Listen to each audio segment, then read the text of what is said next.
ছাত্রছাত্রী সকল, আজকে আমরা করব পার্ট 5-এর ত্রিমাত্রিক ও দ্বিমাত্রিক পার্টের প্রশ্ন উত্তরটি।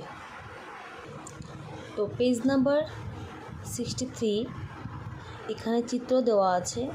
তোমরা এখানে চিত্রের তলের সংখ্যা, তারপর দ্বিমাত্রিক বা ত্রিমাত্রিক, তারপরে পাশের সংখ্যা, তারপরে শীর্ষবিন্দুর সংখ্যা, সঙ্গে নাম, এগুলো লিখবে। তো প্রথম যে চিত্রটি আছে সেটা হবে দ্বিমাত্রিক। তলের সংখ্যা 1, পাশের সংখ্যা 3, শীর্ষবিন্দুর সংখ্যা 3, নাম ত্রিভুজ।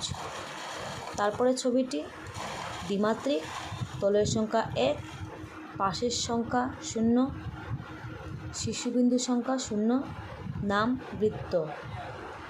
তারপরে ত্রিমাত্রিক, তলের সংখ্যা 6, পাশের সংখ্যা 12, শীর্ষবিন্দুর সংখ্যা 8, নাম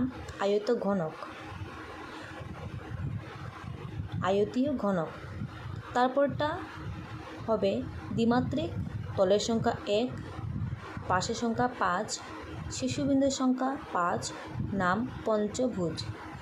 তারপরটা হবে দ্বিমাত্রিক, তলের সংখ্যা 1, পাশের সংখ্যা 7, শীর্ষবিন্দুর সংখ্যা 5, নাম তীর।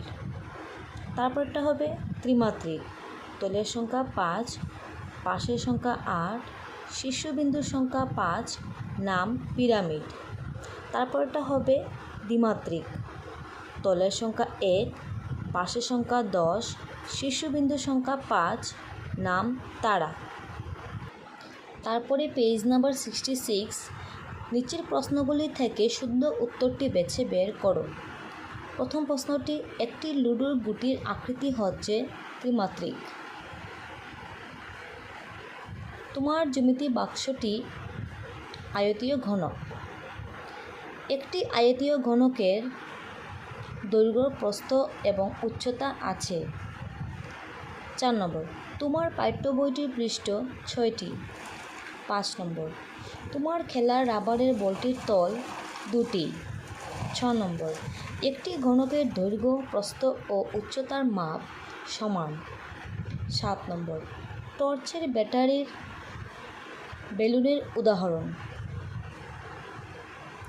8, কাঠ পেন্সিলের চোখা মাথাটি শঙ্কু আকৃতির।